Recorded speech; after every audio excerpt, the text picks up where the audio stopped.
to Heart Me and More with your host, Coach Charletta, and your girl. It's your girl, Elle. Welcome back, guys. These last couple of weeks, we've had some very interesting conversations, and today will be no different. Today, we're going to talk about finding peace in the midst of chaos. When we think about the world we live in today, it is chaotic. We can think about our own individual lives where we run across things that arise that can be chaotic. We're in the process of navigating the holidays. The holidays in itself can be chaotic with the hustle and bustle of things. Mm-hmm. Christmas coming up. Trying to find a perfect gift, someone saying, oh, I don't want to be alone for the holidays. I got to find me somebody. Or I got to find the perfect outfit for the holidays. There are so many things that could be chaotic. Okay. During the holidays, like. Even in life.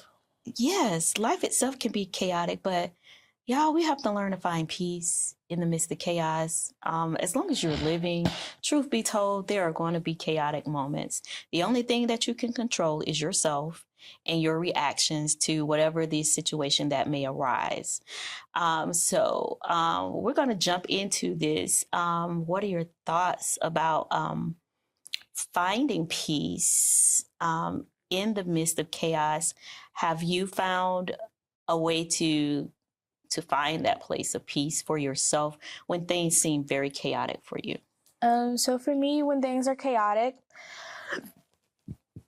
when things are chaotic for me, I typically, if I know I'm going into a situation that could possibly be chaotic for me, I typically will put on like rings or, my bracelet, or I'll put on like one of my necklaces. Mm-hmm.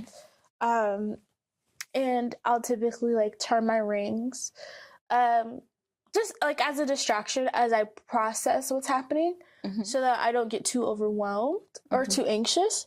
For me, I like to try and breathe through it, try to slow my breathing, and be intentional about taking deeper breaths and to reset my nervous system when I'm in a chaotic environment, or if it's just the most chaotic environment that I can think of is backstage at a show. If you've ever been a dancer or you've ever worked on a major production, then you understand backstage is absolute chaos. There's people everywhere. There's things that are missing. It's loud. Everybody's screaming. And there are 1,000 different moving parts. Somebody's left something at the house. We got to go buy something. There's just too much going on, and you don't have enough arms, legs, limbs to do anything about it. And nor do you have the time. And for me, life is like that. That's how I see life. I see life like a big production. It's beautiful on the stage once everybody gets to see it, but what they can't see is what's happening backstage behind the scenes. Mm-hmm. And I think for me in a chaotic situation, the backstage is my brain. Everybody's screaming, everything's on fire. It's just going crazy. But when I pause and take those breaths, everything slows down, it calms down. It's like, all right, let's think rationally here. What can we do? What can we do immediately to get a result? Instead of trying to handle absolutely everything, finding one thing that you can control, that you can fix, mm-hmm. and fix that thing and then move on to the next thing. That's good. I was thinking about when we're talking about finding peace in the midst of chaos. It doesn't necessarily mean that you're going to find happiness. Mm-hmm. And I think sometimes people kind of bring them together at the same time, but they're not the same. No. And that there is, in the midst of difficult life difficulties, that you can access your inner peace by, like you said, breathing deep, and go a little bit deeper. Like sometimes the chaos could be the loss of a loved one. And I've seen it. The loss of a loved one. And then after you lose a loved one, you could lose a pet. And then after losing a pet, you could lose a friend. You're no longer friends. Your friendship has ran different courses. And when those types of things are happening back to back in life, you have to find that place of inner peace. Look for that thing that, like you said, that you can fix yourself at that moment. For some people, is practicing the deep breathing. For some people, is the somatic patting of themselves at the different areas of their body to calm the nervous system. For some, it's a walk in the park. For some, it's going to the beach. For others, sometimes, you don't have the ability to remove yourself from the situation. Sometimes you don't have the ability at that moment to remove yourself. So it's finding that inner place where you could go while still dealing with your reality. For me, sometimes if I'm in a place and it's for me feeling chaotic, I may be engaging with others, but inwardly I'm saying, okay, it's only a matter of time. You have self-control. You can be at peace. You're safe. Sometimes you have to have those inner conversations so that you can get through that chaotic situation. I'm very good at navigating my environment by spanning the room. If I got to escape, I'm gonna get out real quick. So I look for exits. I look for things that can help me plan a way of escape if I feel that things could go awry at any moment. That's me processing chaotic moments. You can have chaotic moments in conversations with people, which it comes to helping you find that inner peace in the midst of it is learning to set boundaries. And some people love us in the state where we don't have boundaries. When we don't have boundaries, they can just do whatever. And they like to keep the chaos. Because some people thrive in toxicness. Oh, absolutely. Sometimes it's all they know. Yeah. Like, people get bored when it's too calm. Like, peace for some people is more of a problem than the chaos. Because in the chaos, they can ignore themselves. They can escape from themselves in chaos because they're so busy doing everything else. But when it's peaceful and it's calm and it's quiet, they have to deal with themselves. They can't, because you can't outrun yourself. You're still stuck with you. Everywhere you go. That's a good one. Because also when you think about peace and the quiet, you think about, that's when you hear your inner self and inner thoughts the loudest. And I agree. I can see why some people would like loud, chaotic environments, because they don't have to hear their inner thoughts. It really deal with themselves. But it's good to accept your reality if you're going to find peace in the midst of a chaotic situation. Set boundaries.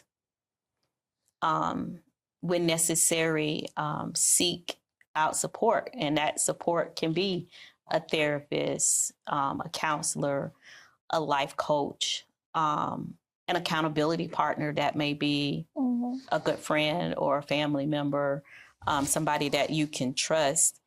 I think it's important when you're like having your accountability partner and someone you can trust. Make sure it's somebody that's not going to give you what you want, but what you need. Yes. Because so many people, like, they pick their person based off of if you're going to just be my yes man. If you're just going to go along with everything that I say, then you can be my person. But if you're going to push back and you're going to tell me I'm wrong, I don't want that. And there are so many people that feel that way. Like, but I'm not one of those people. Please tell me I'm wrong. I might not like it in the moment, but I might pout. I might throw a fit. But at the end of the day, I'm going to think about what you said and like really evaluate the situation. Be like, dang it, they right. Dang it, they right. Let me do the right thing, and it does contribute to your peace when you have somebody that's like, all right, listen, you being dumb, like you're wrong. Mm-hmm. Get it together, please. And you need that. That's one of the things I love about our relationship. Like, we could really talk to each other like that at any time. And it's necessary in our day-to-day lives that you have someone. And sometimes it hurts, like you said. But it's so important to be able to reflect, reset, and make the necessary readjustments and alignments in order to move forward. And also, when I think about when things are chaotic around us, and again, audience, chaos could be anywhere. Yeah. But learn to find the glimmer. Learn to find that light. Learn to find something to focus on in the midst of it all. What? Because I just saw your face like, what's your glimmer? You just reminded me of something that I said to one of my friend's parents. I told him that there is happiness, there's joy, there's peace everywhere. You just have to know where to look. And if you're looking for something bad, you will always find something bad. But if you're looking for something positive, and you will always find it. Yeah. Because even in the dark, like if you turn off all the lights, you will still see some portion of light. It could be extremely small, but it's there. Like, just like in the light, there's always the darkness. It will always be there in the form of a shadow. As long as you are there, there will be shadow. But the shadow will always fall behind you. Yeah. As long as you're facing the light, the shadow will always fall behind you. That's a good one. And that's true. That's very much a very true statement. But before we go any further, we're going to take a quick break. You guys, hopefully we've said something that has inspired you thus far. Heart to Heart, me and more. I'll be back in a moment.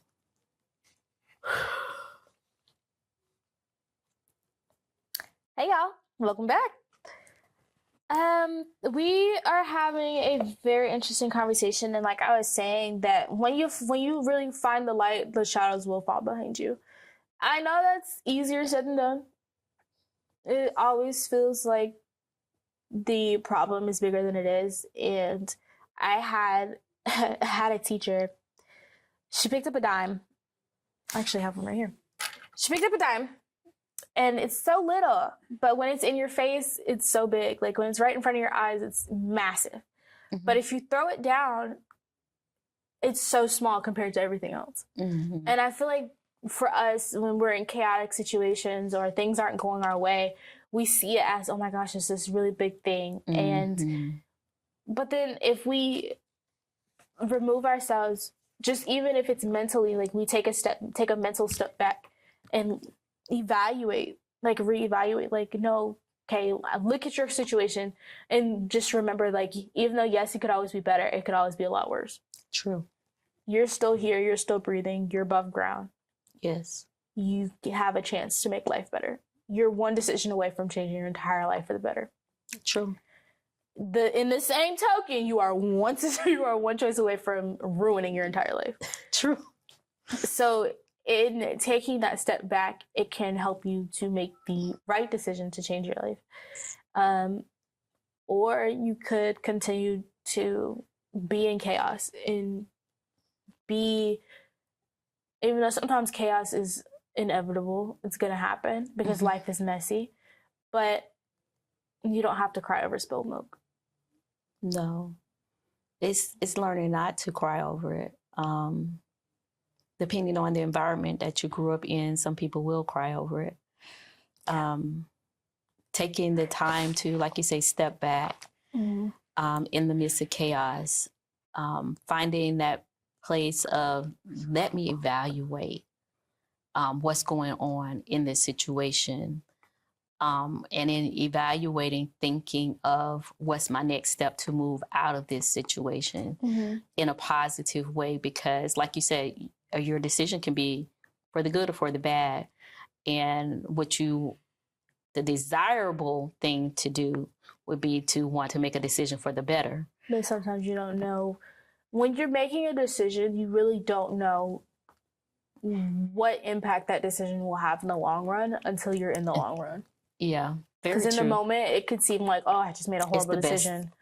Or, oh, I think it's the best decision. And then you realize later on, it's the worst. It's the worst decision you could have made.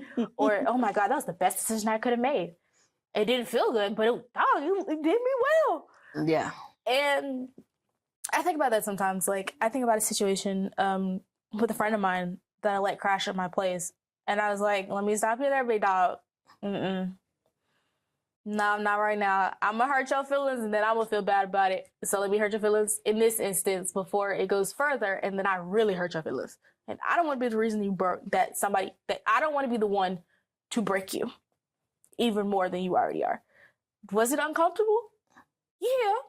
But now, 3 years down the line, looking back, the Lord blessed me. It was like the best decision I could have made, but it wasn't comfortable. And at that time, I'm like, dang, I made the wrong decision. Like, I talked to like 3 or 4 people like, oh my God, I think I made the wrong decision. I think I made the wrong decision. Oh my God, I wish I could go back, I could change it. And now I'm like, no, buddy, that was the right decision. Because I didn't know what I know now. And life is like that. Like, even though it's like a split-second decision, it really could, like, you won't see what it saves you from until you're later on down the line. Yeah.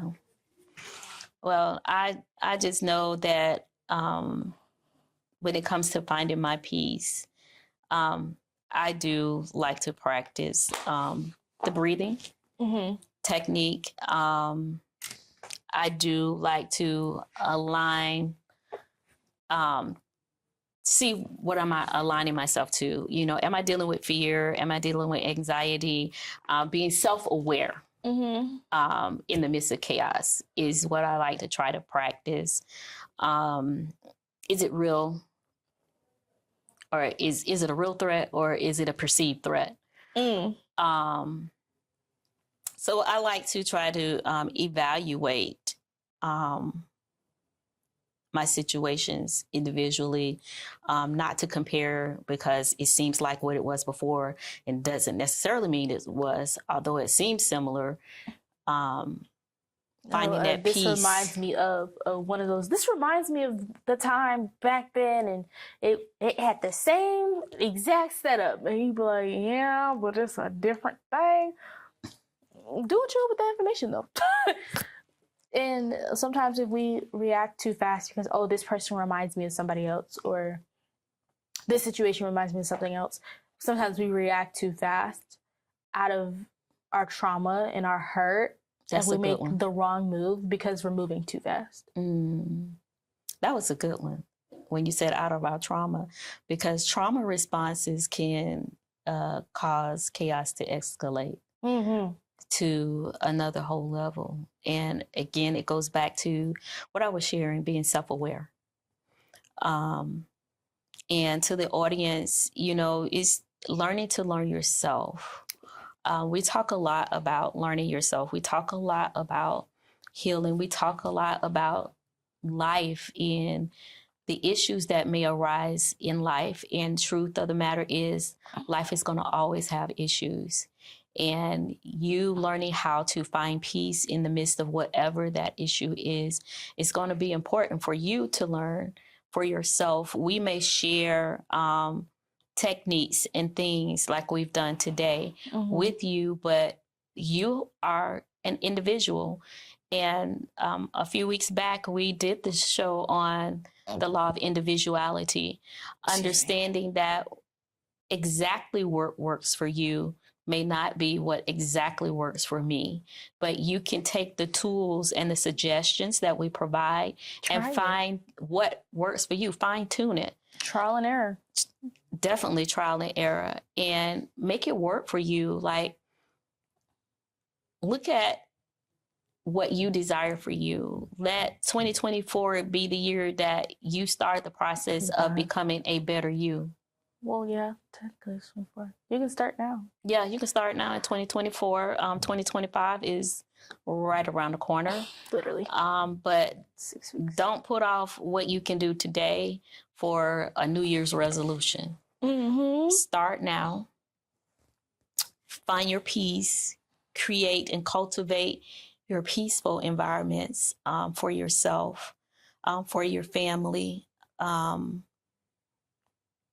Work on becoming that better version of you. What would you say to the audience?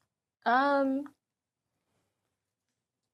would say to create a space for you, even if that space is just your car, that you go and you sit in silence. However uncomfortable it may be, even if it's just for 5 minutes. Like, start at 5 minutes and then progress up from there. But sit in silence and really sit with yourself and process how you really feel about a situation. Like, oh my God, that was so messy. That was so chaotic. But like, to sit and really process, like, how did that make you feel? Mm-hmm. Like, there are more emotions than angry and sad and happy. Right. There are more emotions. You could be disgusted by it. You could be appalled. Like, you could be frustrated. Right. You know, because a lot of the times we mislabel how we feel with anger. Mm-hmm. And it's not really anger we feel. Sometimes we can feel misunderstood. True. Sometimes we feel not heard. Yeah, we feel unheard. We not feel seen. We feel unheard, unseen. We feel frustrated. And when we're frustrated, you know, or we really don't know how we feel. And I know it's hard, you know, because growing up, people would always ask me, well, why'd you do that? I don't know. Like, how do you feel? I don't know. I don't know is not an answer. You know. And I'm like, I don't know. And the reality is sometimes we really don't know. Like, when we're too close to a situation and someone asks us how we feel or what's going on, we genuinely don't always know. Like, because it's so many emotions happening at one time. True. Because disgust and fear and anxiety could all be running at the same time. And we're like, how do you feel? I don't know. I'm disgusted. I'm angry.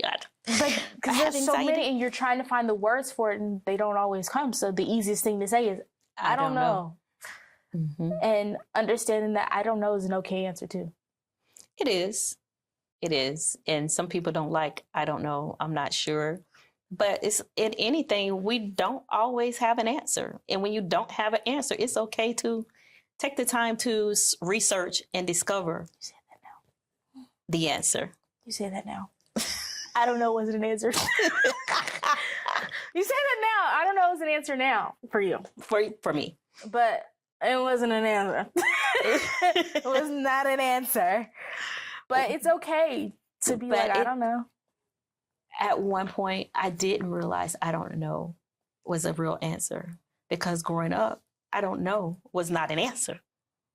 You know, that conversation right there is another whole topic in conversation to have when you're repeating generational patterns that are not always the best in our lives. And they could be causing chaos for us on another level. But it is okay to not know, to allow yourself to research, to allow yourself to sit in your feelings, to figure out what you're feeling and processing. I'm learning that now. I know I'm good and grown, but I'm learning that now to process those feelings and emotions. And like you said, there are more emotions other than angry and sad and happy. Listen, the way I think about it is like going in a school counselor's office and they got that big old poster. They be like, point to how you feel, right? I used to have that in my classroom. This one, and this one. That's how I feel right now. I used to have that in my classroom for my kids. Have one on your phone. Like, you can Google a picture, like, of the emotions. And you can find the emotions that speak to you the most in that moment. When you can't find a label, you typically can find a picture that'd be like, that's exactly how I feel. That right there. Very, very true. And like we said, finding that peace in the midst of it, aligning with your core values, taking those moments to breathe, taking those moments to go for a walk, taking those moments to sit in the car. Sometimes you have to leave out the house. There's so much going on in the house. You know, you don't want to scream at the kids. You don't want to yell at your husband or your significant other. So you go to the car just to take a breather. You can go to the car and scream. Yeah, you can. That is viable. Screams are healing. You can scream. The neighbors might walk by and be like, what's wrong with you? But you can do that. But find what works for you. To create peace in your chaotic situation. It could be breathing techniques. It could be the tapping. It could be the walking. It could be laughing. It could be laughing. It could be going to take a bubble bath. It could be taking a cold shower. It could be anything. But it's up to you. It's up to you. It has been real. I've enjoyed this topic, finding peace. We hope it has been beneficial to you. And as always, here at Heart to Heart, Me or More, from our heart to your heart. Until next time, it has been a joy. Have a good one.